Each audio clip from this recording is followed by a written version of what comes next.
Bonjour, nous avons conclu la semaine dernière sur la possibilité d'utiliser le conditionnement pour simplifier les calculs lorsque plusieurs variables aléatoires sont en jeu. Nous allons maintenant examiner les relations de dépendance entre les variables aléatoires. Nous commençons par un cas particulier, l'indépendance. Dans un deuxième temps, nous verrons comment caractériser les fluctuations jointes d'un vecteur aléatoire autour de son espérance avec la covariance.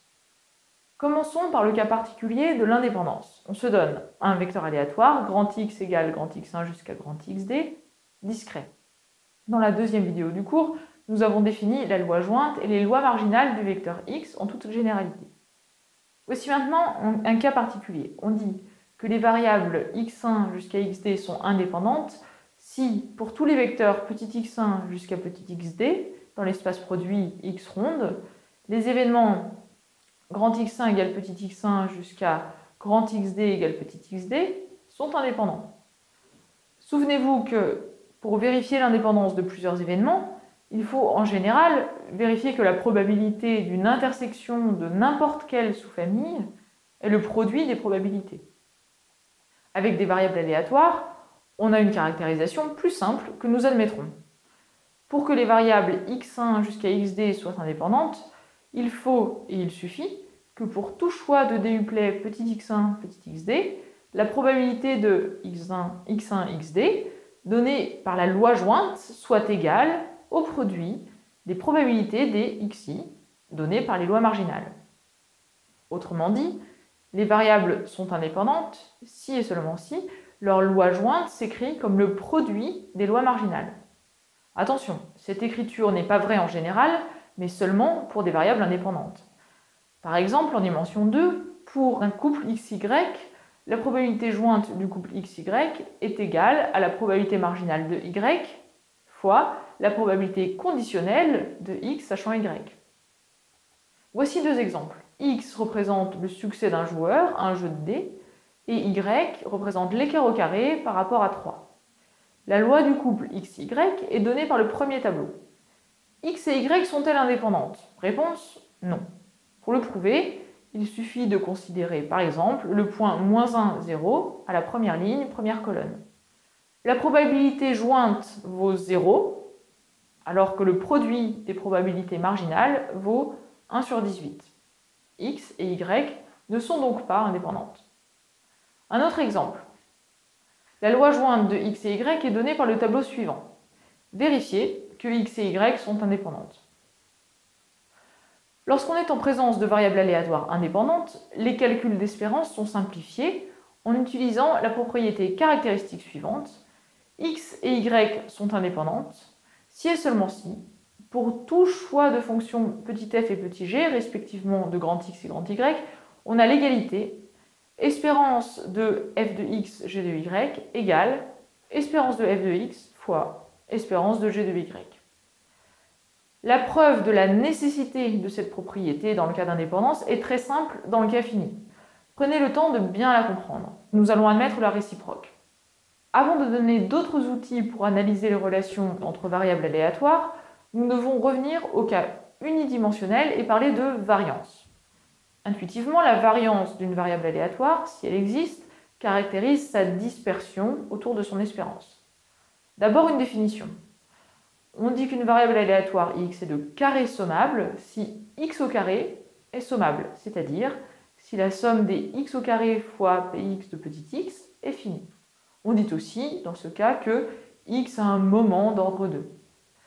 Remarquez un détail important, si x est de carré sommable, alors x est sommable tout court, puisqu'on peut majorer la valeur absolue de tout petit x par x carré plus 1 sur 2. Sous la condition d'avoir un carré sommable, on définit la variance de x comme l'espérance de la transformée x moins espérance de x, le tout au carré. Intuitivement, si la variance de x est grande, on est dans une situation où x varie beaucoup en moyenne autour de sa moyenne. Un résultat très pratique pour le calcul de la variance, et que vous devez déjà connaître, je pense, est le suivant. Si x est de carré sommable, alors sa variance est égale à l'espérance de x au carré moins le carré de l'espérance de x. La preuve est facile à établir. à partir du moment où on a compris que l'espérance de x est un nombre constant, donc non aléatoire, qu'on peut donc sortir de l'espérance en utilisant la linéarité. Vérifiez que vous avez bien compris la démonstration avant de continuer. Nous allons généraliser la variance au cas de vecteurs aléatoires, mais nous n'avons pas encore parlé de l'espérance de tel vecteur. La définition ne pose aucune difficulté si vous avez bien compris la vidéo précédente sur l'espérance de variables aléatoires en dimension 1. On se donne un vecteur aléatoire grand X avec des composantes aléatoires x1 jusqu'à xt. On suppose que chaque xi est à valeur réelle et sommable. Revoyez la définition donnée à la vidéo précédente si vous avez un doute.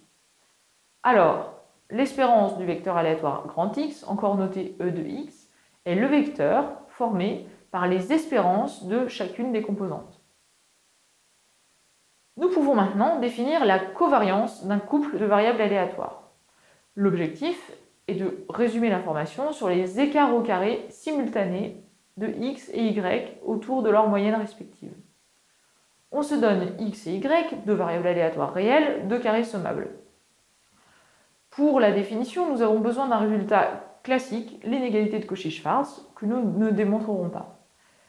Ce résultat nous dit que l'espérance de la valeur absolue du produit de x et y est toujours plus petit que la racine carrée du produit e de x carré fois e de y carré. L'intérêt pour nous est le suivant. Si x et y sont de carrés sommables, alors le produit x et y est encore sommable. La covariance de x et y, que l'on note souvent cov de x et y, est l'espérance du produit des écarts respectifs de x et y par rapport à leur espérance. Autrement dit, l'espérance de x moins e de x fois y moins e de y. Ici, l'existence de l'espérance est assurée par l'inégalité de Cauchy-Schwarz appliquée à x moins e de x d'une part et y moins e de y d'autre part. La covariance est parfois plus facile à calculer avec la formule suivante. On a covariance de xy égale espérance de xy moins l'espérance de x fois l'espérance de y. La preuve est exactement la même que pour la formule de la variance vue précédemment. Nous avons vu aujourd'hui que si deux variables sont indépendantes, alors l'espérance du produit de deux fonctions f et g respectivement de x et y est égale au produit des espérances.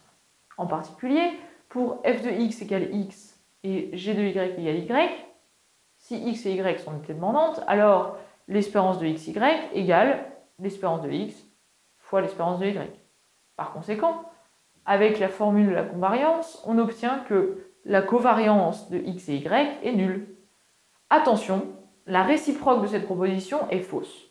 Deux variables peuvent être décorrélées, c'est-à-dire avoir une covariance nulle. Prenez par exemple x uniformément réparti entre moins 1 et 1, et y égale x au carré. X et y ne sont pas indépendantes, mais leur covariance est nulle.